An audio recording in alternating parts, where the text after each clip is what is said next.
Happy Kartini Day semua. Ini sebenarnya walaupun gak tau aku ini tayangnya kayaknya udah lewat sih tanggal 21 April ya. Tapi memang sebenarnya aura April itu kayaknya kental banget gak sih kalau misalnya kita di bulan April tuh ingetnya itu adalah salah satunya adalah 21 April. Karena memang orang-orang wanita hebat itu lahir di bulan April termasuk saya. Oh enggak deh, semuanya pasti hebat semuanya. Tapi memang Hari Kartini itu menjadi perayaan untuk kita semua karena seakan-akan bukan hanya harus berpakaian kebaya dan juga batik untuk bekerja, tapi memang Hari Kartini itu semakin selalu merefresh kita setiap tahun bahwa ada perjuangan yang telah dilakukan untuk teman-teman kita semua, khususnya untuk para perempuan. Anyway, kembali lagi bersama saya Mia di Ngoben kali ini. Kalau tadi sudah dibuka dengan ucapan Kartininya, tahu dong narasumbernya pasti sekarang ini pasti perempuan. Dan saya ingat salah satu sosok inspiratif saya mengatakan, Najwa Shihab mengatakan kalau kita ingin podcast kita atau program kita terkenal, kita harus pegang dua kunci. Yang pertama topiknya menarik dan juga orangnya yang harus menarik. Tapi saya pikir hari ini saya mempunyai kedua-duanya karena kita akan ngobrol topik yang menarik dengan orang yang menarik. Mbak Indah Purwanti, apa kabar? Baik, sehat, alhamdulillah Mbak Mia. Terima kasih ya udah diundang di TVRI. It's such an honor for us to have you here, Mbak Indah, di tengah agenda termasuk menjemput anak yang sangat padat, tapi Mbak Indah menyempatkan diri untuk hadir di studio saya yang begitu luar biasa ini. Ya kita harus membanggakan diri sendiri begitu ya. Anyway, Mbak Indah Purwanti, siapa sih yang nggak kenal Mbak Indah kan? Apalagi teman-teman womanpreneur yang ada di Nusa Tenggara Barat, kayaknya nama Mbak Indah Purwanti itu tidak asing deh kayaknya. Merasa nggak sih kalau saya itu orang yang tidak asing untuk teman-teman perempuan di NTB, Mbak Indah? Nggak semua sih ya, sebagian aja. Oke, berarti humble banget ya Mbak Indah. Kalau saya pasti mikir, ya iyalah saya gitu loh gitu kan. Tapi Mbak Indah ini memang kita mungkin, kalau menurut saya Mbak Indah itu sudah dikenal banyak orang. That's why I really adore you dan pengen banget ngobrol sama Mbak Indah untuk podcast kali ini. Tapi kalau saya lihat memang Mbak Indah itu adalah figur yang luar biasa. Karena ini sekalian kita memperkenalkan narasumber ya. Mbak Indah itu adalah founder dari Lombok Womanpreneur Club. Yeah. Udah berapa tahun sih Mbak Womanpreneur Club? Lombok Womanpreneur Club di April ini menginjak 6 tahun Mbak Mia. 6 tahun udah bisa SD dong? Belum iya, ya? udah mulai berlari. Oke. Terus, tapi ngomong-ngomong Mbak Indah ini sebenarnya bukan Sasak Tulen ya nggak sih? Maksudnya kelahiran mana sih Mbak? Aku kelahiran Surabaya dan tahun ini 2025 adalah tahun ke-15 aku tinggal di Lombok. Oh iya. Baru 15 tahun. Tapi mukanya udah NTB banget gitu. Ada ya gitu ya, muka NTB banget, terus muka saya ini apa banget gitu kan ya. Sasak. Sasak Mbak Mia. Sasak pride gitu ya. Oke. Mbak Indah kalau saya lihat di profil Instagram, saya ngelihat di situ bayanya Mbak Indah adalah aktivis perempuan dan UMKM begitu ya. Yang sepikiran saya adalah aktivis itu adalah yang bener-bener orangnya itu kayak dar gitu loh Mbak Indah. Tapi bisa dijelasin nggak sih kenapa Mbak Indah melabeli diri bahwa saya adalah aktivis perempuan gitu? Aktivis itu kan aktif, artinya pegiat ya, giat gitu. Jadi selama selang 6 tahun ya, selama di Lombok Womanpreneur Club, kita giat untuk memberdayakan, menyuarakan, dan mengajak para perempuan, khususnya di Nusa Tenggara Barat, dan UMKM. Oke, berarti aktivis itu nggak harus yang berkor-kor di jalan royong gitu ya Mbak ya? Bisa enggak lah. Dari platform manapun dengan dari media. Platform manapun, dari latar belakang manapun, yang intinya bahwa kita punya tugas gitu ya, kita punya keinginan sama-sama untuk merangkul di bidang itu. Nah, kebetulan aku bidangnya adalah perempuan dan UMKM. Jadi 6 tahun terakhir aku menyelami itu sih Mbak Mia dan happy banget. Oke, but before we going too far, ini sebenarnya kita kasih disclaimer dulu. Biasanya aku ada topiknya harus ngomong gini, tapi saya takut penonton saya akan kecewa karena nanti kita akan ngomongnya ngalor ngidul. Karena saya dari awal tuh kayak mikirnya itu adalah menarik nih ketika kita berbicara tentang Kartini, ini kan tentang perempuan. Jadi memang banyak kita harus kayak refresh lagi, mendalami lagi dan berdiskusi lagi tentang isu-isu perempuan yang ada di sekitar kita. Dan menurut saya Mbak Indah itu adalah salah satu tamu yang sangat tepat karena Mbak Indah itu saya kalau ngelihatnya dari sepak terjang, waduh berat bahasanya. Berat banget ya. Sepak terjangnya itu selain di bisnis juga ngomong tentang woman empower woman gitu ya, Mbak ya, ya woman empower woman gitu. Tapi nanti itu kita akan ngobrol-ngobrol. Tapi saya pengen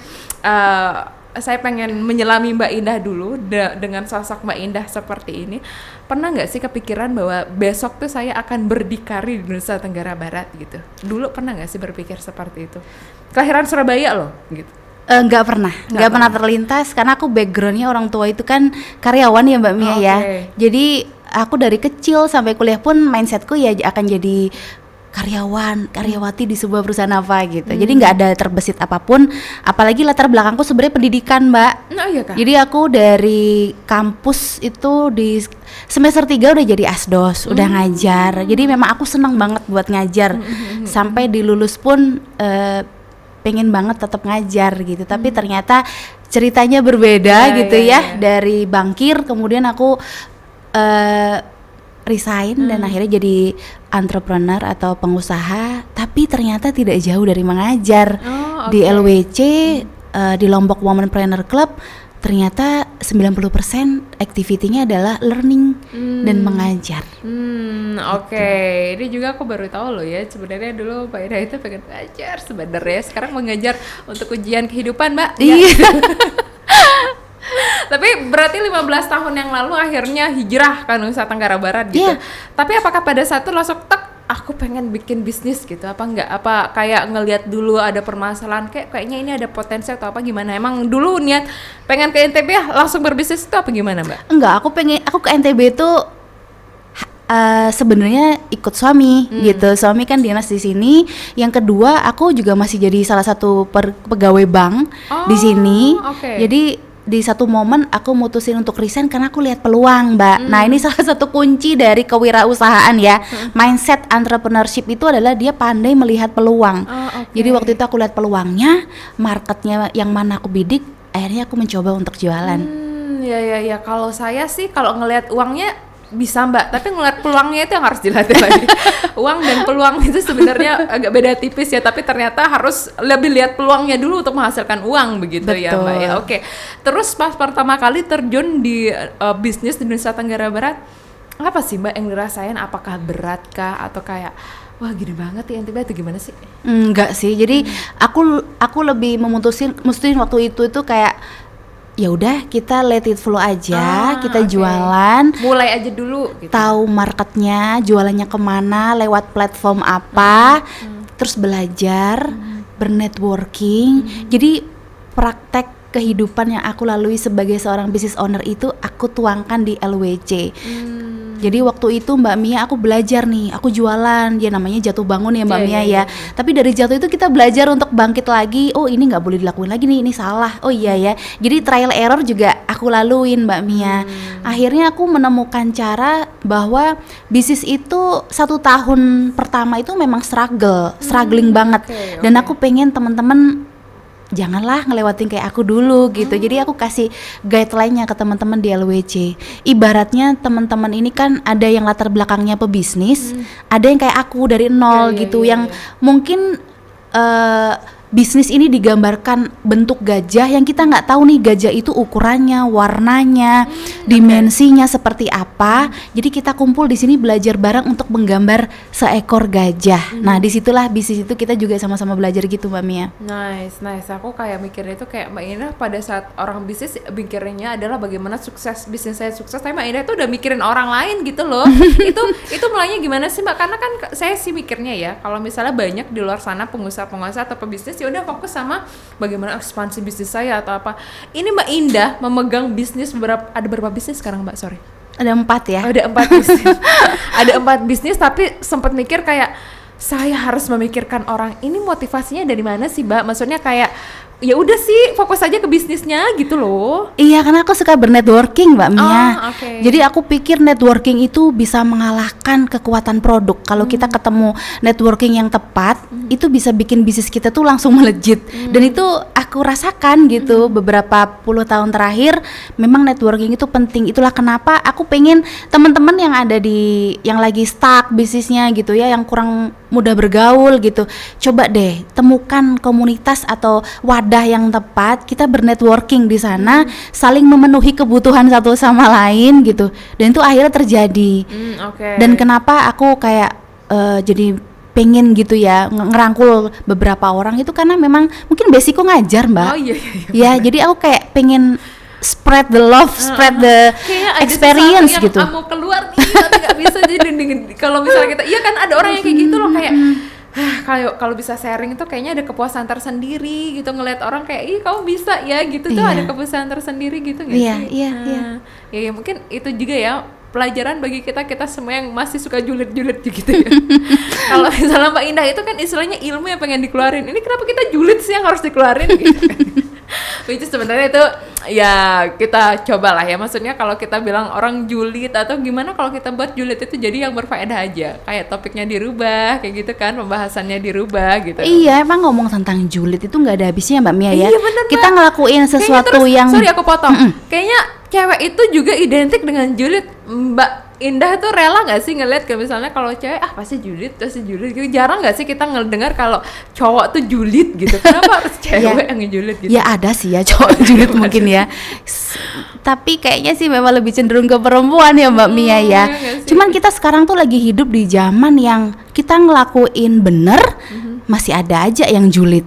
Apalagi kita ngelakuin salah Mbak Mia, lebih banyak lagi yang julid gitu. Kita lagi hidup di zaman yang senang lihat orang lain susah dan susah lihat orang lain senang Mbak Mia. Seneng ngeliat orang lain susah, ya benar. Jadi yang harus Susah ngeliat orang lain seneng. jadi yang harus kita lakukan sekarang ya udahlah, let it flow aja. Kita kerja tanpa butuh validasi orang, tapi ini yang kita lakukan ini semoga membawa kebaikan buat mereka dan buat kita sendiri Mbak Mia. Nice, ya, Gitu. ya, benar. Tapi emang kayaknya tidak semudah membalikkan telapak Enggak. tangan gak sih? Karena kalau kata orang kayaknya ya normal aja kamu ngeliat kayak wah itu udah begini ya, kayak ada gitu hasrat-hasrat, kayak kalau kata orang tuh gini, saya pernah dengar ada kutipan yang bagus banget. Orang yang kenyang itu tidak akan berebut makanan, orang yang pintar tidak akan berdebat, dan juga orang yang mulia itu tidak akan merendahkan. Jadi kalau ada orang yang kayaknya julid, sebenarnya kita itu berada di bawah standar orang yang kita julitin.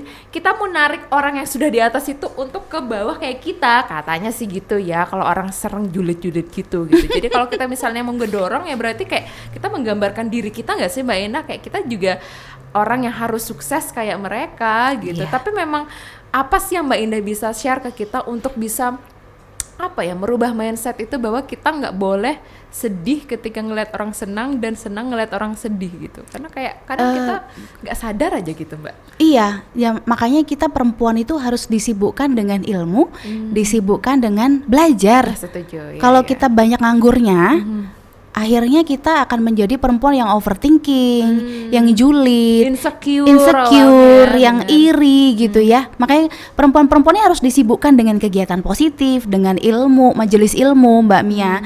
Karena sejatinya perempuan tuh kan mayoritasnya di perasaan ya. Betul. Gitu. Dia akan ngikutin perasaannya kalau dia nggak sibuk. Oh, berarti Gitu. saya mikirnya gini, Lombok Womanpreneur Club itu didirikan untuk meminimalisir orang-orang yang julid. Iya betul juga ya Mbak. Karena anggotanya ini nggak kayak, kalau nggak ada seminar apa, pembinaan apa, terus aku baru lihat tuh kemarin keren banget yang tanggal 21 itu. Kalau orang mikirnya bagi-bagi mawar terus posting foto pakai kebaya, ini Mbak Indah ke lapas. Iya. Boleh nggak sih itu diceritain Mbak, itu gimana, siapa yang punya ide itu? Silakan. Ya, honestly yang punya ide itu ya saya beserta teman-teman di komite ya. Jadi di LWC itu ada pengurusnya sekitar 30 orang dan anggotanya udah ratusan orang, hampir ribuan Mbak Mia. Dan kita tahun ini tuh pokoknya LWC tuh selalu ada ide kreatif. Kalau nggak dari saya, dari teman-teman Mbak Mia. Jadi yang biasanya Kartini itu kita pakai kebaya, Betul. mungkin upacara Iya, atau iya. mungkin kita selebrasi di mana.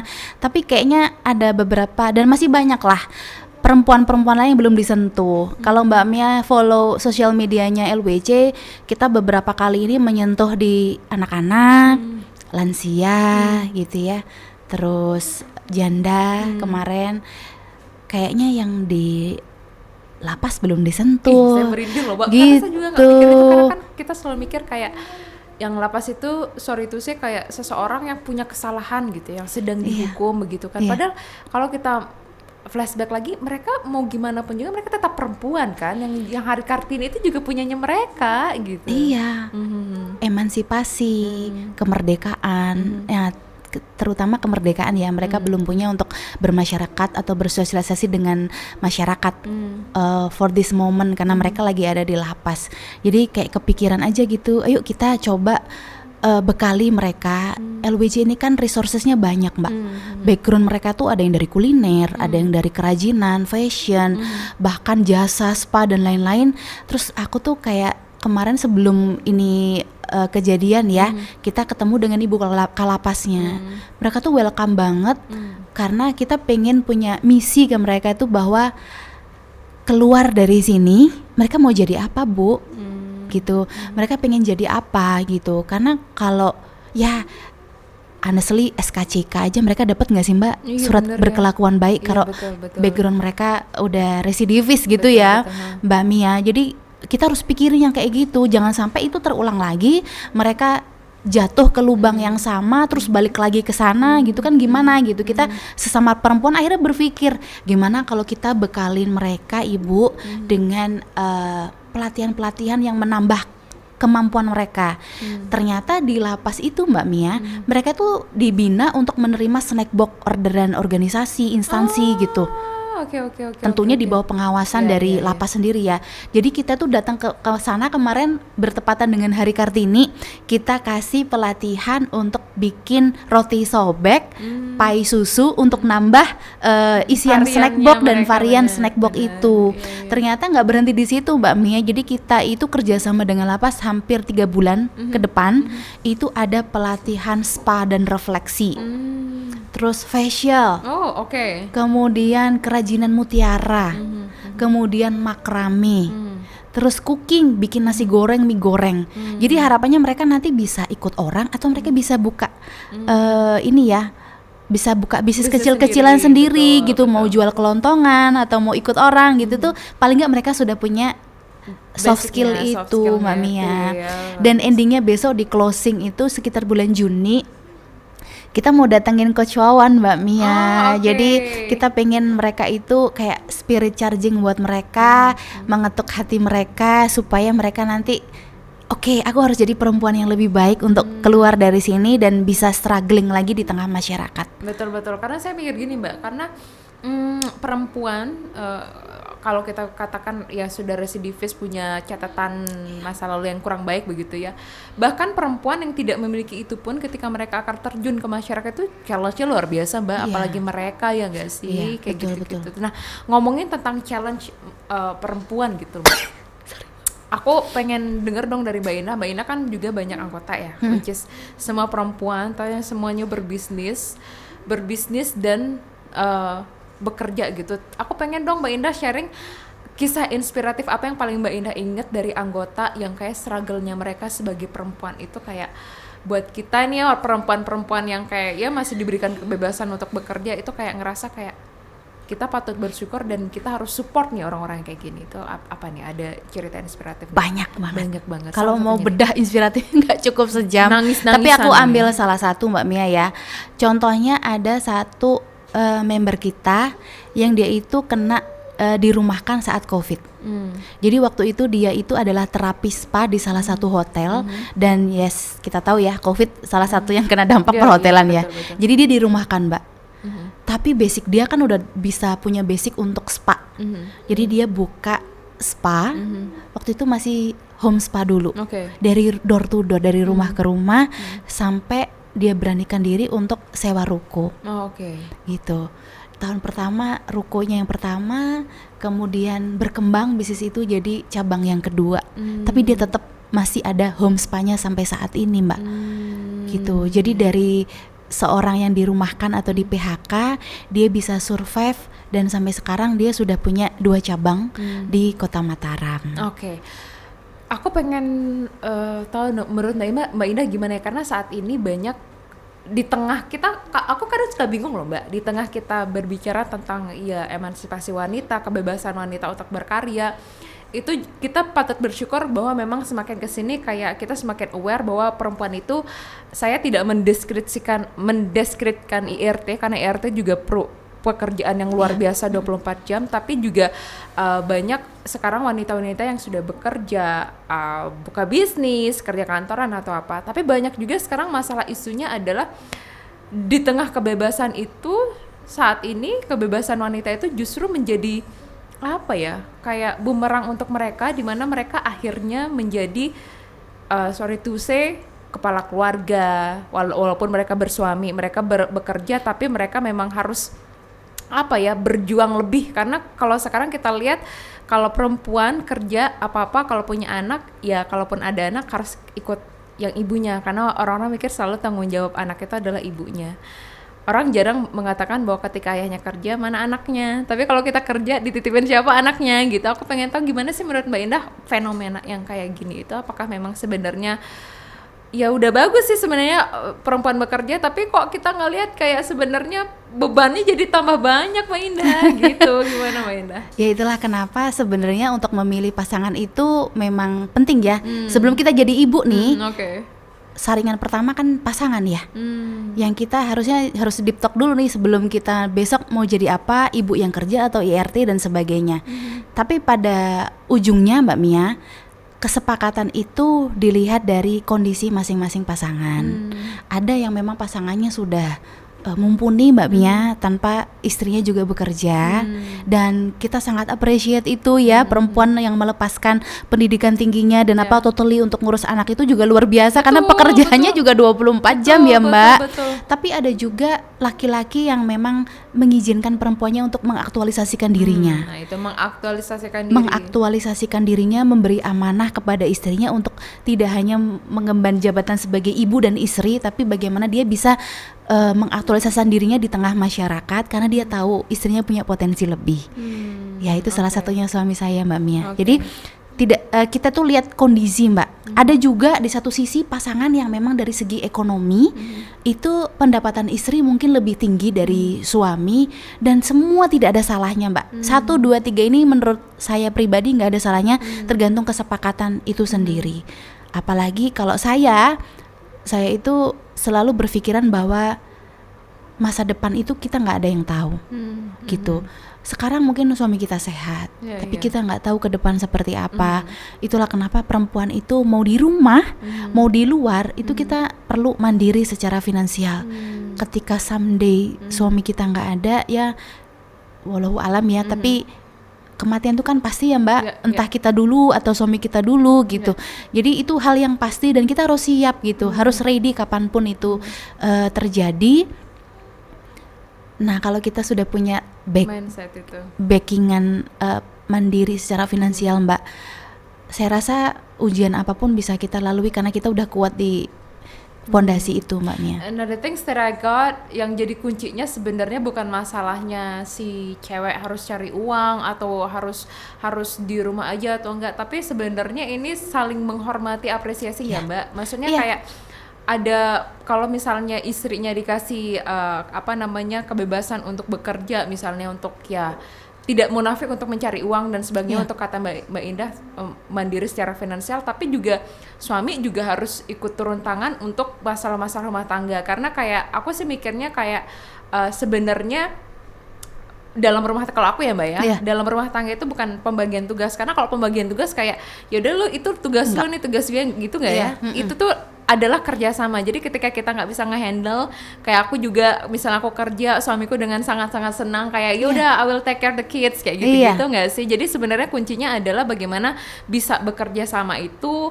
Kayak yang cewek juga nggak boleh kayak jadi jumawa karena punya backingan segala macam, tapi juga ya kalau aku sukanya itu sih bagaimana mensupport, kayak katanya Maudy Ayunda Mbak, kayak choosing your life partner is the most crucial decision kalau nggak salah, karena kayak memilih pasangan itu, entah itu perempuan atau laki sih menurut dia, akan menentukan bagaimana karir kita, bagaimana kita nantinya hidup kita ke depan dan sebagainya. Jadi mungkin ini satu pembelajaran lagi buat perempuan sana, apalagi yang ngebet-ngebet nikah, kayaknya sekarang kayak umur 25 kapan nikahnya gitu, come on slow down gitu. Jadi memang banyak banget yang harus dipikirkan ya Mbak Indah ya. Banyak banget. Perempuan tidak hanya harus dituntut untuk menikah, jangan mikir-mikir kapan saya akan dilamar, tidak. Jadi kalau katanya Mbak Indah tadi itu masih banyak banget tanah kaplingan yang siap digarap gitu ya. Jadi bisa berkreasi di mana aja gitu. Tapi aku pengen tahu dong, kalau dari konsepnya Mbak Indah sendiri ngelihat kesetaraan gender itu gimana sih kalau menurut Mbak Indah? Kalau di zaman yang sekarang sih isu kesetaraan gender mulai ini ya Mbak, kayak udah kelihatan normal ya. Iya. Perempuan bekerja, perempuan jadi pemimpin, perempuan jadi di depan gitu ya. Itu hal yang menurut saya udah luar biasa. Tapi memang kita tidak boleh melupakan kodrat kita sebagai seorang ibu atau istri. Tapi partner hidup seperti yang disampaikan Mbak Mia memang juga penting, karena kita sebenarnya menikah itu ya butuh partner hidup. Tapi balik lagi ke kesetaraan gender, lebih mengedepankan peran perempuan itu juga penting di tengah masyarakat kita. Terbukti di sekarang Mbak Mia, di zaman sekarang perempuan itu lebih kenceng loh suaranya. Perempuan bukan itu karena emak-emaknya ya Mbak ya, kencengnya dalam tanda kutip bukan karena emak-emak suka ngomel, bukan gitu ya. Perempuan itu lebih banyak loh memberikan impact, dan perempuan itu lebih banyak juga beraksi gitu. Jadi ya samalah Mbak. Oke. Kalau ada isu-isu yang mengatakan kalau Mbak Indah, saya baca beberapa artikel, apalagi kemarin pas ada isu bahwa cuti hamil harus dikasihkan 6 bulan kayak gitu, harus jadi 1 tahun dan sebagainya. Ada yang mengatakan kayak gini Mbak, karena ketika bekerja perempuan itu kalau misalnya dikasih hak-hak seperti itu bakal malah akan membatasi perempuan untuk bekerja. Bakal orang mikir, jangan perempuan nanti ribet sama anak, jangan perempuan nanti belum cuti hamilnya lah, belum nanti pas periodnya lah atau apa. Menurut Mbak Indah itu gimana sih? Aku sih oke-oke aja, senang-senang aja, karena zaman sekarang lagi balik lagi Mbak Mia, kita bekerja itu nggak harus di kantor. Kita produktif itu nggak harus di dalam gedung, di coffee shop, di rumah. Jadi kalau cutinya itu dikasih 6 bulan, aku setuju banget Mbak Mia. Karena 6 bulan itu kan memang bayi itu butuh intens ASI eksklusif itu memang minimal 6 bulan. Dan aku punya 2 anak yang memang dua-duanya ASI 2 tahun Mbak. Di tengah aku waktu itu masih jadi bangkir ya. Jadi memang kalau 6 bulan itu bagus banget. Tentunya mungkin ada adjust kebijakan. Mungkin 2 bulan atau 3 bulan pertama memang totally cuti, 3 bulan selanjutnya bisa work from home gitu Mbak. Jadi si ibu ini masih bisa melakukan aktiviti pekerjaannya di rumah. Karena aku yakin di era zaman sekarang itu untuk jadi produktif itu nggak harus di dalam kantor. Iya, aku setuju sih. Berarti ketika kita kayak pemerintah akan memberikan kayak keistimewaan, aku bilang nggak keistimewaan juga sih, memang kayak kodratnya ya, memang nalurinya segitu gitu ya, tapi juga harus dibarengi dengan mindset semuanya itu juga harus benar-benar paham kenapa itu diberikan gitu nggak sih. Jadi nggak mikir kayak karena perempuan gitu. Terus aku kalau sekarang tuh lagi gencar-gencarnya hashtagnya itu adalah woman empower woman gitu. Dan kalau Mbak Indah itu mikirnya gimana? LWC itu gitu, woman empower woman. Dari kita untuk kita itu berasa banget Mbak Mia pas COVID, pas gempa waktu itu aku gencarin di grup itu, cari apapun di LWC, belanja apapun di LWC, karena realitanya itu di LWC semua ada Mbak. Dari kuliner, dari fashion, dari kriya, dari jasa servis laptop, servis AC, pijat, home spa, ada semua. Tos Herba itu tos Herba, Palu Gada ada semua. Jadi dari kita untuk kita support teman-teman melalui itu. Dan ternyata di LWC itu juga kita salah satu mungkin komunitas yang bertahan ya bisnisnya. Aku nggak ngelihat teman-teman kolaps waktu di gempa atau di COVID, karena memang mereka memenuhi kebutuhan komunitas itu di LWC gitu, lebih memprioritaskan LWC. Dan itulah woman empower woman. Tapi zaman sekarang Mbak Mia, mungkin realitasnya bisa kita lihat ya, ini kita harus marah atau gimana ya, karena ternyata yang menjatuhkan perempuan itu adalah perempuan itu sendiri loh Mbak. Setuju aku Mbak. Ada perempuan yang lagi naik, yang lagi udah berhasil dijulitin, dinyinyirin, dijatuhkan. Jadi menurutku ternyata perempuan-perempuan di luar sana itu masih banyak yang seneng lihat perempuan lain susah, dan susah lihat perempuan lain seneng. Tapi sedih gak sih Mbak? Itu kan menggambarkan bahwa sebenarnya banyak perempuan-perempuan di luar sana juga masih insecure gitu loh, karena mereka ngejulitin orang, mereka kayak apa ya, kayak hard comment gitu-gitu loh, komen-komen yang kasar ke sesama perempuan, itu kan menunjukkan mereka sebenarnya juga kayak lagi nggak baik-baik aja yang kasih komen itu, gitu nggak sih Mbak? Balik lagi sih, memang kita harus jadi perempuan yang bahagia, Mbak. Iya betul. Kalau masih banyak yang nyinyir, artinya mereka sebenarnya belum bahagia. Iya benar, Karena berarti masih banyak perempuan belum bahagia iya, gitu. karena sejatinya kalau kita sudah bahagia, Mbak, kita itu udah nggak pedulin orang ya.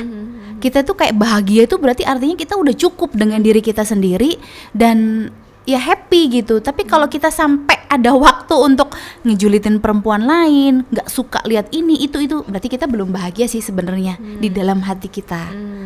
Tapi gimana sih kita ngebedain bahwa kita itu kayak kalau kata orang, iya memang saya kalau kasih kritik tuh ya emang kayak gini gitu. Saya kan pengen ngedukung biar perempuannya jauh lebih baik, tapi emang caranya tuh kayak gini gitu. Gimana sih Mbak? Kadang yang perlu kita pahami adalah apapun yang kita lakukan tuh ya jangan sampai melukai hati orang gitu ya. Ya, Kadang setuju. sekarang melukai hati itu kan nggak lewat mulut ya. Betul. Lewat Ketikan, jari ini lebih betul, parah betul, Mbak betul, gitu. betul. Apalagi kalau jari ini kata-katanya kan kalau ketemu langsung nih intonasi suara dan lain-lain kan ada yang tahu itu jokes, ada yang tahu itu serius. Tapi kalau udah ketikan kan kita nggak tahu ya. Semuanya Ada flat. Mbak, sekarang itu lagi apa namanya, lagi viralnya dalam kurung bertanya dengan nada lembut, bertanya dengan nada sosok. Oh iya, aku baca tuh di beberapa sosmed itu ya, supaya nggak salah persepsi gitu ya Mbak Mia ya. Iya. Tapi memang sebenarnya sih kalau kita ngelihat dari aturan etikanya sih ya, jangan mengomentari atau mengkritik atau memarahi orang tuh di depan orang banyak gitu nggak sih Mbak? Kan ada namanya DM. Kalau misalnya memang pengen, Mbak kayaknya ini jilbabnya agak begini gini-gini, kan juga siapa tahu ada yang pengen kasih masukan atau kan bisa di DM gitu, nggak perlu yang kayak dilihat banyak orang dan itu kayaknya jadi agak menyinggung orang lain gitu kan. Karena kalau kita di tempat umum juga kan nggak mungkin kita memarahi orang di depan orang, pasti kan akan malu gitu loh. Tapi realitanya kayak gitu ya Mbak Mia Iya, sekarang ya. benar. Harusnya kan menegur orang itu dengan japri Iya, mungkin kan, by betul. DM, by WA dan sebagainya. Tapi ya yang realitanya sekarang lebih banyak orang menegur orang ya dari kolom komentar lah, Yang di bisa dilihat banyak storyin orang. lah, dijulitin lah gitu. Aku nggak tahu ya. Kadang zaman sekarang itu viral itu jalurnya macam-macam. Apalagi ya tipe kayak netizen Indonesia kalau ada konflik atau apa kan seneng banget ya mereka jadi ngikutin dan sebagainya. Nah, ini juga dipakai gitu. Kadang untuk jadi viral, untuk jadi apa mereka melakukan hal-hal yang menurut saya sih bukan di ruang digital yang benar gitu. Oke. Terus aku ada fenomena juga yang sebenarnya aku selalu ngelihat bahwa perempuan itu diidentikan dengan privilege tertentu. Jadi kayak misalnya si dia memang pintar, tapi karena dia cantik tuh orang selalu mikir kayak karena dia cantik bisa dapat kerjaan gitu, karena dia cantik kayak gitu-gitu loh Mbak. Sampai sekarang kan masih ada. Jadi kita juga sebagai perempuan kayak ngerasa nggak diakui gitu loh, kapasitas kita, kemampuan kita, cuman karena ya fisik kita dianugerahi oleh Tuhan itu ya karena cantik gitu. Ini menurut Mbak Ina gimana sih? Iya memang cantik itu anugerah Mbak Iya, Mia. betul. Tapi zaman sekarang cantik itu bisa berasal dari dua hal ya. Yang pertama dari lahir, Iya, yang kedua atau dari isi dompet gitu ya. Tapi paling enggak Mbak Mia yang sekarang terjadi adalah cantik aja itu nggak cukup Mbak. Cantik itu ada usianya Oke. gitu. Tapi brain itu menurutku sih ya behavior itu long last Mbak Mia. Orang akan melihat kalau cantik aja itu kurang. Ibaratnya kalau kita bikin nasi goreng udah dapet garam kurang mericanya gitu ya, kurang penyedapnya gitu. Jadi kalau cantik itu harus satu paket, brainnya juga, behaviornya juga. Dan Mbak Mia zaman sekarang di ruang digital, kalau menurut saya sih gampang sih untuk menilai orang juga ya. Kadang perilaku orang itu kelihatan kok dari cara dia ngetik, dari cara dia bersosial media gitu. Kalau orang pencitraan Mbak Mia itu paling tahan 1, 2, 3 bulan karena dia mencoba untuk menjadi orang lain gitu. Tapi kalau itu dari dirinya sendiri itu kelihatan kok gitu, karena biasanya di ruang digital dan di aslinya ya hampir-hampir mirip gitu. Iya, menarik sih ya, benar-benar. Karena sekarang tuh kayak somehow kita ngelihat kadang jadi perempuan juga agak tersinggung ketika pencapaian sesuatu karena cantik itu sebenarnya juga gitu. Di sisi lain ya senang dikatain cantik, tapi kayak kamu tidak mengakui kemampuan saya gitu nggak sih? Tapi memang sekarang itu memang orang sudah bisa sudah bisa menilai bahwa aku setuju dengan statement Mbak Indah bahwa cantik itu ada masanya. Kalau misalnya kayak kemampuan, skill, mindset, kepribadian itu kayaknya nggak ada masanya deh ya. Itu akan terbawa sampai usia keberapapun, akan ada pesonanya sendiri nggak sih Mbak Indah? Dan aku yakin cantik itu versinya lain-lain, Mbak. Ada yang cantik secara fisik, ada yang cantik secara wawasan, ada yang cantik karena dia lucu, gitu ya. Ada yang cantik macam-macam, Mbak. Kalau aku lihat teman-teman konten kreator itu kan mereka punya ciri khas masing-masing. Jadi cantik versi kita itu adalah keluarin aja value yang kita punya. Kalau value kamu sebagai seorang pengusaha, keluarin aja aura womanpreneur-nya itu, keluarin dan sebarkan itu. Kalau kamu cantik sebagai seorang akademisi, keluarin aura akademisinya. Kalau kamu cantik sebagai konten kreator yang menghibur, keluarkan aura penghiburnya itu. Karena zaman sekarang banyak orang stres gitu ya. Jadi banyak kita butuh konten-konten kreator yang menghibur gitu ya. Tentunya menghibur yang positif. Jadi menurut saya cantik itu tidak hanya fisik, tapi cantik itu adalah value apa yang kamu punya, dan keluarkan value itu sehingga kamu kelihatan cantik di mata orang-orang yang tepat. Karena kalau kita mikir juga, kalau cantik itu ada standarnya bahwa harus kulit putih, hidungnya mancung, aduh sempit banget sih kayaknya ya dunia ini ya. Kayak isinya itu kayak, saya jadi mikir kayak ya Tuhan menciptakan dunia itu sudah begitu indah gitu loh, nggak mungkin ada yang salah dengan ciptaan Tuhan gitu nggak sih. Terus aku penasaran deh, tadi aku balik lagi ke teman-teman Womanpreneur Club ya, yang banyak, ada berapa Mbak anggotanya sekarang? Udah ratusan, Mbak. Udah ratusan ya. Mbak Indah tidak meledak gitu otaknya mikirin anggota-anggota, enggak? Ya karena happy ya, karena happy, jadi senang aja gitu pas ketemu mereka, tukar pendapat, mereka ada masalah, kita ada masalah, jadi aku pun juga seringnya curhat ke mereka gitu. Senang aja lihat perempuan-perempuan itu kumpul ngomongin bisnis, itu senang. Karena aku ngeliat, aku beberapa kali juga kan hadir di eventnya Mbak Indah, yang aku lihat nih ya, aku lihat ketika Mbak Indah hadir itu aku nggak ngeliat ada kasta Mbak, padahal Mbak Indah adalah foundernya, ketua gitu ya. Kalau orang kan biasanya kayak kelihatan gitu membawa dirinya sebagai ketua dengan member gitu, tapi aku ngeliat di Womanpreneur Cup ini semua orang tuh bisa jadi dirinya sendiri gitu loh. Mau di depan Mbak Indah kayak ketawa lepas juga nggak apa-apa, mau kayak panik-panik sendiri jadi aku juga ngeliat kayak ini sebenarnya komunitas, nggak ada hierarki gitu. Aku ngeliatnya bener, ini serius lah. Aku pas beberapa kali ke eventnya Mbak Indah, tapi Mbak Indah kan sering dengar curhatan ya sama teman-teman. Iya. Aku nggak percaya kalau misalnya semuanya hanya membahas tentang tantangan ketika berbisnis, konsumen sebagai macam. Aku mau tahu dong cerita teman-teman pengusaha perempuan, di dirinya perempuan ketika dia harus sebagai pengusaha. Karena balik lagi ke tantangan tadi, kita juga harus jadi ibu, jadi istri dan sebagainya. Itu ada tantangan tersendiri nggak sih untuk mereka sebagai perempuan, dan mereka juga harus kayak mengembangkan bisnis dan juga mencapai goal-goal pribadinya mereka? Banyak Mbak, dan beragam. Karena membernya udah ratusan, jadi permasalahan itu beragam. Semakin banyak member, permasalahannya juga betul. Semakin tapi banyak. Mayoritas masalahnya tentang apa sih Mbak? Mayoritas masalahnya tentang di bisnis itu tentang keadaan makroekonomi yang sekarang. Mereka merasakan zaman sebelum COVID dan setelah COVID itu berubah banget gitu. Jadi, dan itu pun kan karena kita pelaku ya, kita juga ngerasain, dan akhirnya kita menyelami satu sama lain. Dan oh iya ya, jadi harus gimana nih? Ya harus kayak gini lah, cobalah yang model kayak gini lah. Dan itu aku happy banget mereka bisa share itu.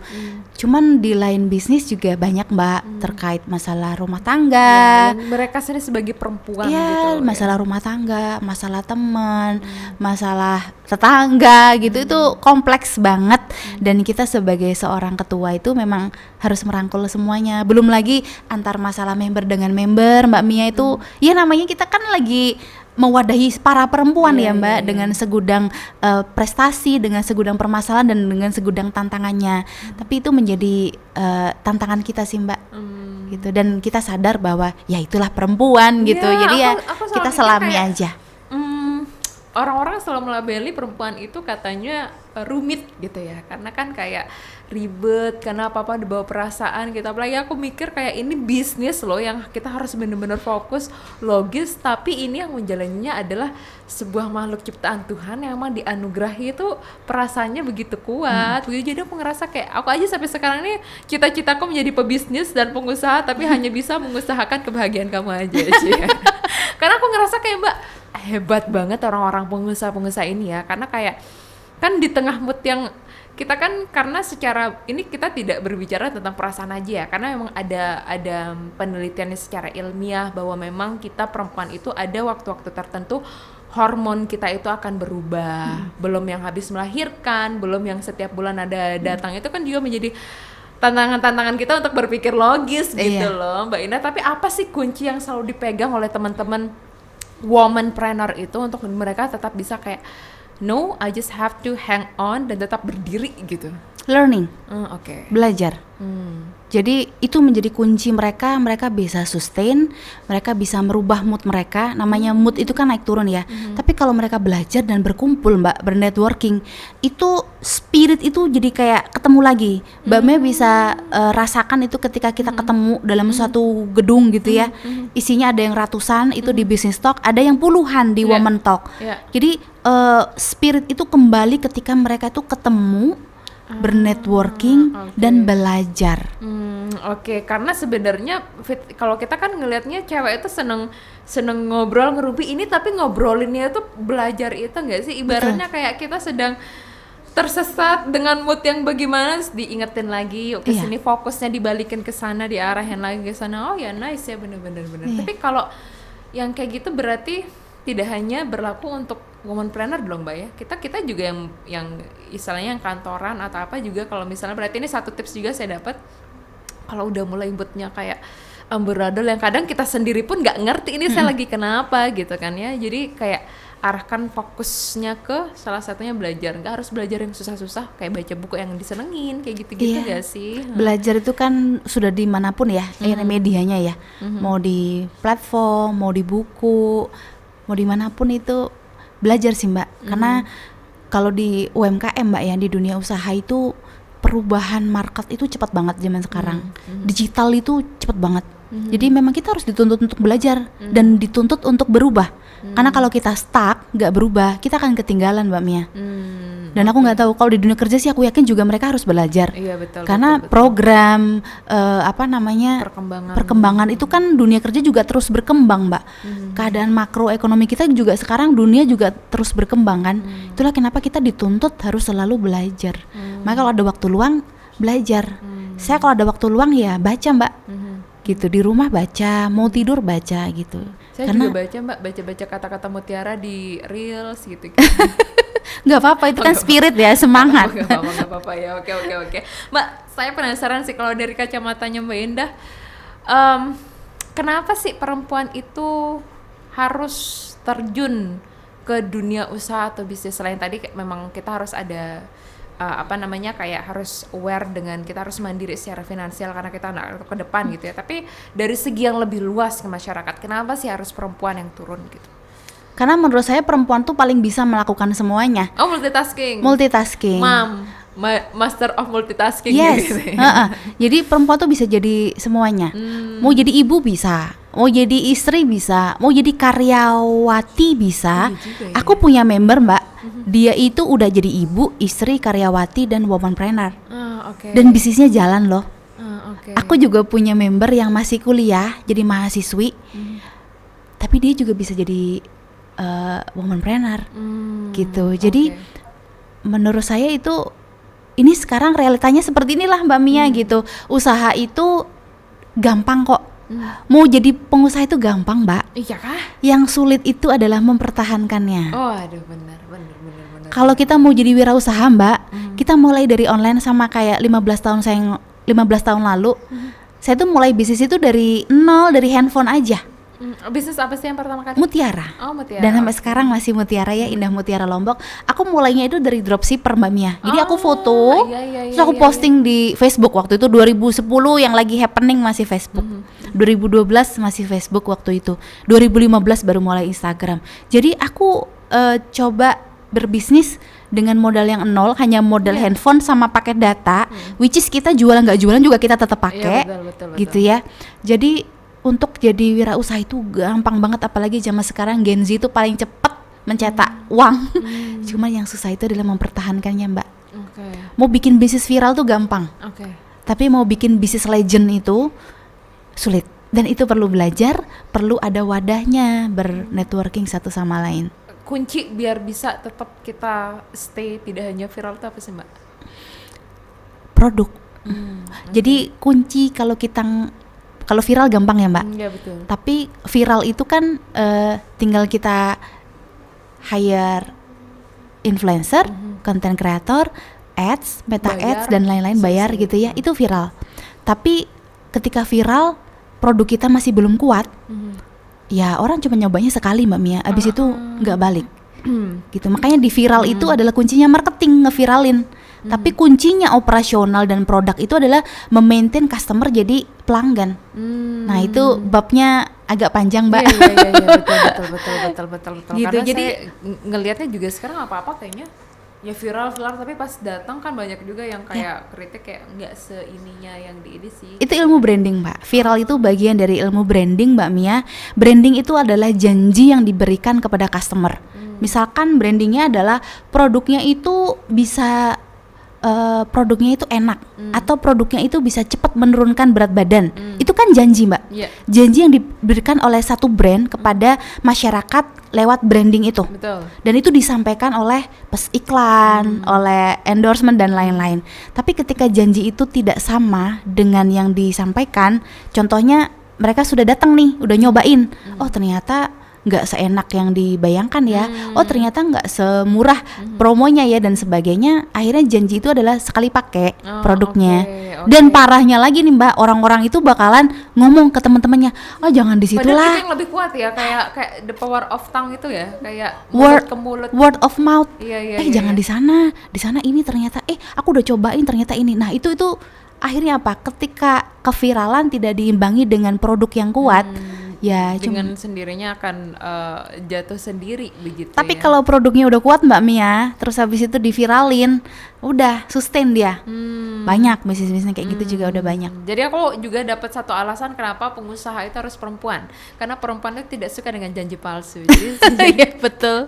jadi dia akan berusaha untuk bagaimana apa yang saya janjikan harus sampai sesuai dengan saya janjikan begitu ya. Ini luar biasa. Tapi aku tadi juga ini sih dapat benar langsung kayak tak gitu. Oh iya juga ya, kenapa sih perempuan tuh juga harus terjun itu, karena salah satunya ya karena multitasking tadi ya. Kita nggak tahu nih, aku nggak tahu nih apa memang kita sudah terlatih untuk multitasking atau memang ini karunia dari Tuhan begitu. Karena aku juga kan baca-baca tuh di kayak self development tentang family, tentang parenting gitu.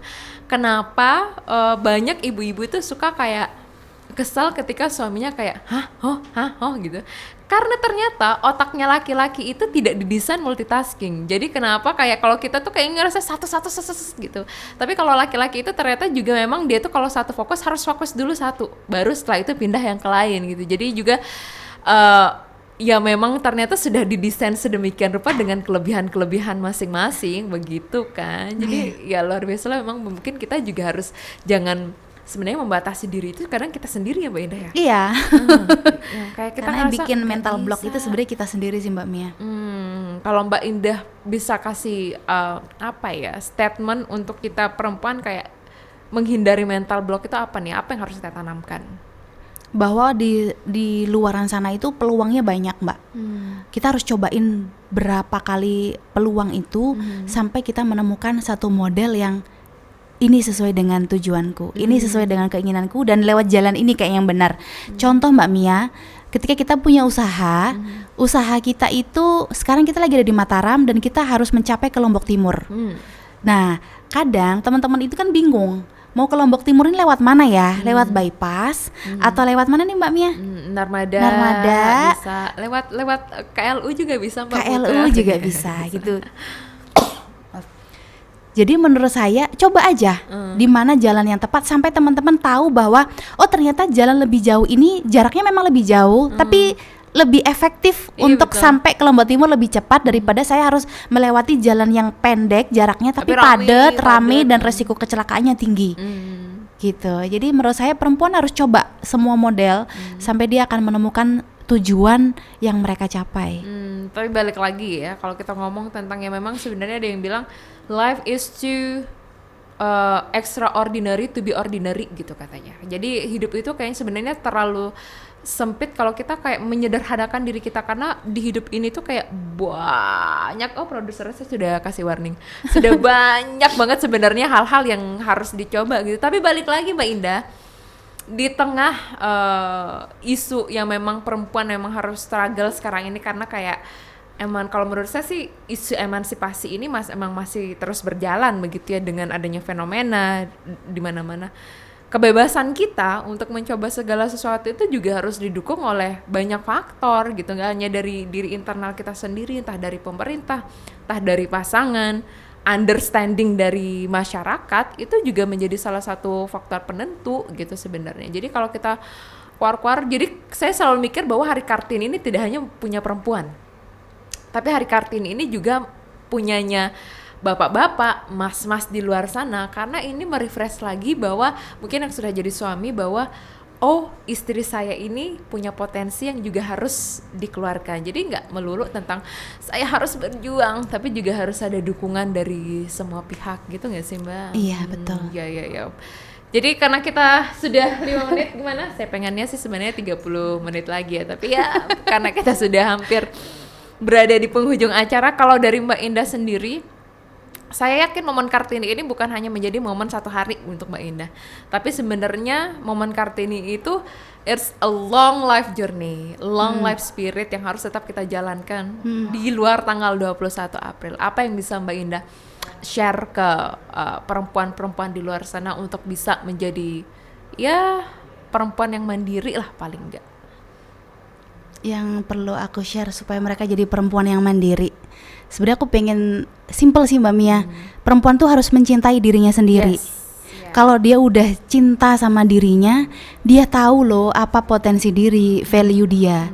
Sehingga ketika dia keluar dan bersosialisasi dengan perempuan-perempuan lainnya, even itu dia jadi womanpreneur, dia sudah tahu dia mau jadi apa. Gitu. Jadi cintai diri kita sendiri sampai kita itu bisa memberikan cinta-cinta itu kepada perempuan-perempuan lainnya. Yes, ini gongnya sih kalau menurut saya benar di tengah tadi kita bahas tentang isu kesetaraan, keterbatasan dan segala macam. Tapi kalau misalnya kita sudah mencintai diri sendiri, tangki cinta kita sudah penuh sendiri, kita akan mudah ya Mbak ya menebar cinta ke orang lain. Kadang juga ya saya tidak munafik juga sih, kadang kita sendiri yang membuat orang lain susah untuk mengerti kita karena kita kurang mencintai diri kita sendiri. Iya, sih? betul. Iya. Jadi ternyata dalam banget ya, luas banget sebenarnya makna dari Hari Kartini itu, karena memang perempuan itu tidak harus melulu kalau kayak harus diperjuangkan, tapi perempuan juga harus berjuang sendiri. Iya. Perempuan itu nggak melulu harus diratukan, tapi perempuan juga harus belajar menghormati orang lain, menempatkan posisinya orang lain. Karena kayak orang-orang tuh kayak mikirnya itu kesetaraan gender adalah perempuan harus di sini. Ya nggak gitu juga sih sebenarnya. Tapi kita pengen kayak jalan seiringan gitu gak sih Mbak? Iya betul. Jalan bersama. Ini saya kalau ngomong sama Mbak Indah itu kayaknya saya kurang soft spoken. Jadi luar biasa sekali. Tapi inilah perempuan ya Mbak ya. Iya. Dengan dirinya masing-masing, dengan versi cantiknya masing-masing ya. Semoga obrolan kita kali ini, saya harapnya dengan semuanya banyak momen yang kayak untuk saya tak gitu gak sih, bahwa ternyata memang berbicara tentang perempuan itu memang tidak rumit tapi kompleks. Memang ya kompleks dan banyak sekali yang harus kita pelajari untuk diri sendiri kita, untuk keluarga kita, untuk masyarakat dan untuk bangsa dan negara Indonesia. Luar biasa sekali Mbak Indah. Terima kasih banyak. Aduh, kapan-kapan kita bahas ngobrol apa lagi, banyak nanti saya ngobrol di Mutiara Laut, ajakin Mbak Indah juga gitu. Tapi mungkin di kesempatan lain juga ini, siapa tahu ini bisa jadi produser saya, besok kita ajak member-membernya Mbak Indah. Saya penasaran dengan cerita-cerita inspiratif lainnya. Banyak Mbak, gitu, banyak. Ya. Boleh, silakan digali. Karena setiap perempuan punya ceritanya masing-masing, dari permasalahan sampai solusinya mereka temukan sendiri masing-masing. Mantap dir sekali, karena perempuan punya ceritanya masing-masing. Untuk kita terima kasih Mbak Indah sudah berkenan. Terima kasih juga perempuan-perempuan kecil di sebelah sana yang akan menjadi Kartini selanjutnya. Oke, dan itu dia ngoben kita kali ini. Semoga ngoben kali ini meskipun auranya adalah Hari Kartini, tapi saya sangat berharap reach kita tidak hanya untuk perempuan, tapi juga saya di Hari Kartini juga mengapresiasi perempuan dan mengapresiasi para laki-laki pria di luar sana yang terus mensupport wanitanya, terus belajar tentang bagaimana menciptakan dunia yang lebih baik, baik dari sisi laki-laki maupun perempuannya. Sekali lagi, selamat Hari Kartini dan juga bahagia terus ya untuk kita semua. Wassalamualaikum warahmatullahi wabarakatuh. Sampai jumpa. Dah.